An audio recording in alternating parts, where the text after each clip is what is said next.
Château-Arnoux-Saint-Auban est une commune française, située dans le département des Alpes de Haute-Provence, en région Provence-Alpes-Côte d'Azur. Le territoire de la commune est densément occupé à l'époque antique. Sa position favorable sur les rives de la Durance, et sur une route fréquentée motive l'implantation d'un château, nommé d'après l'un de ses premiers châtelains. Château-Arnoux, Roche-Arnoux jusqu'en 1793, reste une simple commune rurale jusqu'au début du XXe siècle. Sa situation loin des frontières, protégée des invasions par les Alpes, et dotée d'une liaison ferroviaire, motive l'installation d'une importante usine de fabrication d'armes chimiques dans le village de Saint-Auban, pendant la Première Guerre mondiale, ce qui change son visage jusqu'à nos jours, près d'un siècle après. Aujourd'hui, le nom de la commune tient compte de cette dualité, village médiéval d'un côté, ville industrielle de l'autre, dont l'usine Arkema fait courir des risques nombreux depuis les premières pollutions de la Durance, mais apporte la prospérité à tout le canton. Le château, qui abrite actuellement la mairie, est classé de multiples fois. Le nom des habitants de la commune est jarlandin à Château-Arnoux, du nom des fabricants de jarres, et saint-aubanais à Saint-Auban. La commune est située dans la vallée de la Durance. Le centre se trouve à 440 mètres d'altitude. Château-Arnoux-Saint-Auban se nomme Castéu-Arnoux-Saint-Auban, en provençal selon la norme mistralienne. La localité apparaît pour la première fois dans les textes en 1182, Castrum Arnulfium. Le premier mot signifie village fortifié, suivi du nom d'un des premiers seigneurs, nom d'origine germanique. Le second est le nom d'un martyr anglais du IIIe siècle, Albanu de Verulamium. La commune de Château-Arnoux a pris le nom de Château-Arnoux-Saint-Auban en 1991. Aucune des 200 communes du département n'est en zone de risque sismique nul.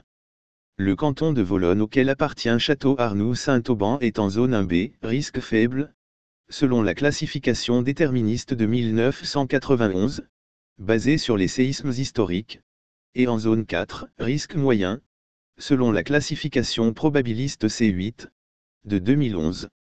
La commune de Château-Arnoux-Saint-Auban est également exposée à 3 autres risques naturels, les feux de forêt, les inondations dans la vallée de la Durance, et les mouvements de terrain. Certains versants sont concernés par un aléa moyen à fort.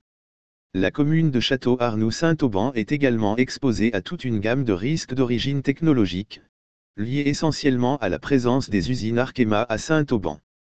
Elles produisent des solvants chlorés et du PVC. Le risque industriel, l'usine Arkema de Saint-Auban étant classée Céveso, seuil haut, le plus haut des 4 degrés de la classification. Celui de transport de matières dangereuses, par rail, route et canalisation, ces produits étant des matières transportées alimentant les usines Arkema, ou des produits finis en sortant. Les voies d'approvisionnement et d'exportation sont la voie ferrée, avec la ligne Lyon-Marseille via Grenoble. La route nationale 85 qui se connecte dans le département notamment sur les anciennes routes nationales 100, et les anciennes routes nationales 96. L'autoroute A51. La canalisation Transalpes qui transporte de l'éthylène entre Saint-Auban et Sisteron. L'éthylène est une matière première de fabrication du PVC. La canalisation transéthylène qui transporte le même gaz inflammable entre Saint-Auban et Montfuron. Ces transports variés ont déjà donné lieu à 2 incidents. En 2001, c'est un wagon d'acétate de vinyle qui fuit, et en 2006, une fuite de tétrachloréthane a lieu devant l'usine. Outre ces risques d'origine technologique liés à l'usine Arkema, la commune est concernée par un autre risque lié au transport de produits dangereux par canalisation. Le gazoduc transportant du gaz naturel dans toute la vallée de la Durance traverse la commune et constitue donc un facteur de risque supplémentaire. Enfin, le dernier risque d'origine technologique est lié à l'éventualité d'une rupture de barrage. En cas de défaillance du barrage de Serre-Ponçon, toute la vallée de la Durance serait menacée par l'onde de submersion. Le plan particulier d'intervention préparé en prévision d'accident à l'usine Arkema concerne 8 communes, y compris Château-Arnoux-Saint-Auban, Volonne, Châteauneuf-Val-Saint-Donat, L'Escale, Montfort, Maligé, Perhuis, Lémé. Le plan de prévention des risques naturels prévisibles de la commune a été précédé en 1961 d'un plan de surface submersible pour le risque d'inondation, et a été approuvé en 2004 pour les risques de mouvements de terrain et de séisme. Le DICRIM existe depuis 2010. Les tremblements de terre ressentis de la manière la plus sensible dans la commune sont ceux du 8 janvier 1953, avec une intensité macrosismique ressentie dans la commune de 4 sur l'échelle MSK, et Mirabeau pour épicentre. Du 22 octobre 1963, avec une intensité ressentie de 5, et Maligé pour épicentre. Du 19 juin 1984, avec une intensité ressentie de 4, et Aiglun pour épicentre. Histoire, Antiquité. Bien situé dans la vallée de la Durance, le territoire de la commune est densément occupé durant l'Antiquité. Son territoire fait partie de celui des Sogiontiques, Sogiontries, dont le territoire s'étend du sud des baronnies à la Durance. Les Sogiontiques sont fédérés aux Vaucons, et après la conquête romaine, ils sont rattachés avec eux à la province romaine de Narbonnaise. Au IIe siècle, ils sont détachés des Vaucons et formant une civitas distincte, avec pour capitale Ségustero, Sisteron. Au Moyen Âge, alors que le sud-est de la Gaule était une terre burgonde, le roi des Ostrogoths Théodoric le Grand fait la conquête de la région entre la Durance, le Rhône et l'Isère en 510. La commune dépend donc brièvement à nouveau de l'Italie, jusqu'en 526. En effet, pour se réconcilier avec le roi burgonde Gondemar III, la régente Ostrogoth, Amalasunthe, lui rend ce territoire. La localité apparaît pour la première fois dans les chartes en 1182, Castrum Arnufum, le village étant alors situé sur la colline Saint-Jean. En 1129, le comte de Forcalquier Bertrand Ier de Forcalquier s'empare du castrum, qui appartenait aux Entrevennes-Misons. Les habitants avaient refusé de payer l'albergue, tirant profit des guerres bossanques pour se dire inféodés au comte de Barcelone. Au XIIe siècle, l'abbaye Saint-André de Villeneuve-les-Avignon y possédait l'église Saint-Pierre de la Durance, et en percevait les revenus. Le 29 juin 1220, les accords de Mérargues sont signés entre Guillaume de Sabran et Raymond Béranger IV de Provence, au sujet du comté de Forcalquier qu'ils se disputaient. Le nord du comté, de Forcalquier incluse jusqu'au Buet-Chalat au comte de Provence, moins quelques enclaves comme Château-Arnoux qui resta à Guillaume de Sabran. Le fief dépendait des Dagoux au XIVe siècle, avant de passer au Glandves, XVe siècle, puis au Foresta, XVIe siècle, puis enfin aux Lombards, qui ajoutent de Château-Arnoux à leur nom. La communauté relevait de la viguerie de Sisteron. Lors des guerres de religion, les ducs de Lesdiguières et de La Valette s'y rencontrent en 1588, afin de pacifier la région. Durant la Révolution française, pour suivre le décret de la Convention du 25 Vendémiaire Nantes 2 invitant les communes ayant des noms pouvant rappeler les souvenirs de la royauté, de la féodalité ou des superstitions, à les remplacer par d'autres dénominations, la commune change de nom pour Roche-Arnoux. En 1793, le château est mis aux enchères pour démolition, même si les travaux ne sont pas menés à terme. Les 5 tours sont cependant abaissées à cette époque. En 1829, la construction d'un pont suspendu est destinée à doubler l'antique pont de la Baume de Sisteron, plus en amont. Sa construction s'achève en 1833, mais les chaînes de suspension rompent lors de l'épreuve de charge avec 10 mètres cubes de gravier en sac déposé sur le tablier. Il est finalement mis en service en 1836, son tablier mesure 114 mètres de long. Le coup d'État du 2 décembre 1851, commis par Louis-Napoléon Bonaparte contre la Deuxième République, provoque un soulèvement armé dans les Basses-Alpes, en défense de la Constitution.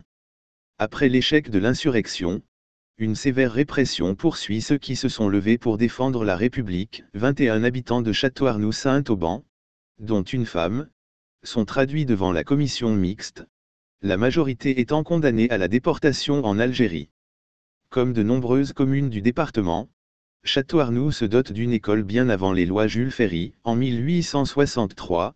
Elle en possède déjà une qui dispense une instruction primaire aux garçons, au chef-lieu. La même instruction est donnée aux filles, bien que la loi Fallou, 1851, n'impose l'ouverture d'une école de filles qu'aux communes de plus de 800 habitants. La commune profite des subventions de la deuxième loi Duruy, 1877, pour rénover son école. une annexe du camp d'Émile, camp de travailleurs, est implantée à Saint-Auban. L'usine Péchinet est la cible de sabotage par l'armée secrète, AS, le 6 novembre 1943, et par les francs-tireurs et partisans, FTP, résistants communistes, le 19 janvier 1944, journée d'action nationale. L'AS sabote encore des pylônes électriques, le 4 décembre 1943 et le 10 mai 1944. Pour préparer le débarquement de Provence, 2 équipes Jet-Bug sont parachutées les 8 et 9 août afin d'agir sur les arrières allemands, et notamment sur les voies de communication. Disposant du soutien de 3000 FFI, elles prennent le contrôle de la RN 96 qui permet de remonter la vallée de la Durance de Manos-Caven. Au cours des opérations suivant le débarquement, les forces alliées franchissent très tôt les premières défenses allemandes, et se lancent dans de rapides offensives de débordement, afin de couper les voies de retraite à la Wehrmacht. Une colonne, partie le 17 août de Vidauban, franchit la Durance le 20 août au sud de Mirabeau. Le 143e régiment d'infanterie US forme une colonne qui remonte la vallée de la Durance toute la journée du 20 août et libère les villes et villages sur son passage, dont Saint-Auban et, à la suite, Château-Arnoux. Jusqu'au milieu du XXe siècle, la vigne était cultivée à Château-Arnoux-Saint-Auban. Le vin produit, de qualité médiocre, était destiné à l'autoconsommation. Cette culture est aujourd'hui abandonnée. En 1959, le pont suspendu, vieux de 123 ans est fermé, après avoir subi de grosses réparations en 1899 et 1919. Il est remplacé par le pont-barrage de l'Escale. Lieux et monuments remarquables. Au bord du lac, il y a une promenade arborée.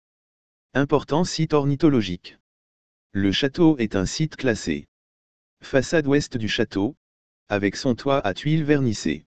La mairie se trouve dans un château d'époque Renaissance mais de style gothique, en partie classé et en partie inscrit monument historique. Il est construit par Pierre de Glandevée, vers 1510 à 1515, le château étant achevé avant 1530, sur un ancien château fort. De l'ancien château, subsistent des meurtrières bouchées et une archère canonnière dans l'une des tours.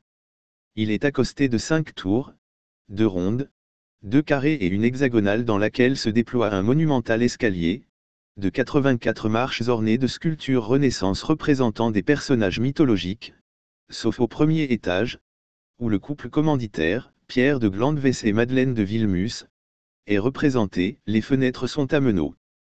Quelques-unes sont surmontées de tympans semi-circulaires, de style Renaissance, les autres de simples pinacles à fleurons. Il appartient à la commune depuis 1947. La cheminée monumentale et la porte de la grande salle sont très richement décorées de gypseries.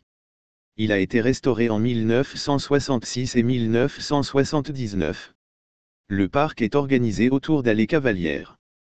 Il est orné d'une fontaine adossée à la pente que fait le terrain à cet endroit. Des terrasses sont aménagées grâce à des restanques, et boisées de chênes, érables, tilleuls et marronniers. Avec son parc, il est classé site inscrit depuis 1951.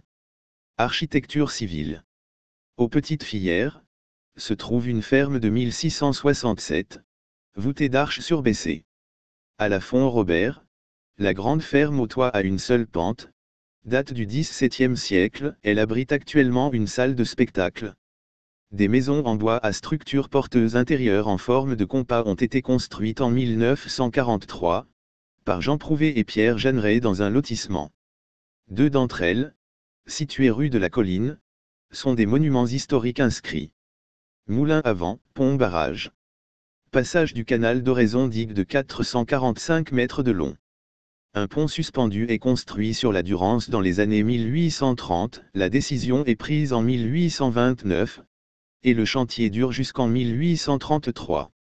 Le tablier fait 114 mètres de long, mais les chaînes de suspension rompent lors de l'épreuve de charge. Il est reconstruit plus solide et mis en service en 1836 ou 1837, avec un tablier de 118 mètres en une seule portée empruntée par la RN 85.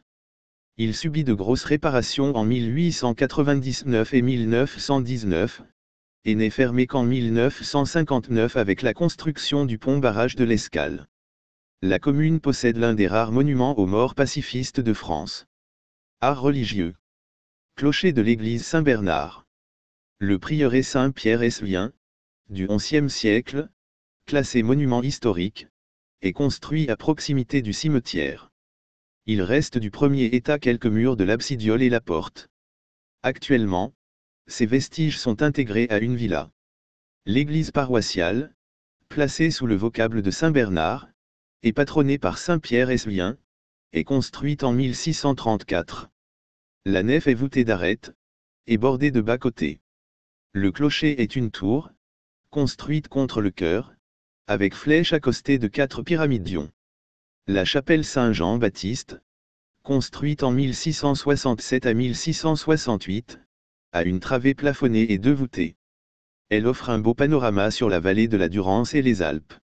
L'église de Jésus ouvrier à Saint-Auban est construite en 1938 à 1939 par Bénézèche, où en 2007 le chœur vient d'être repeint en 3 tableaux d'inspiration locale.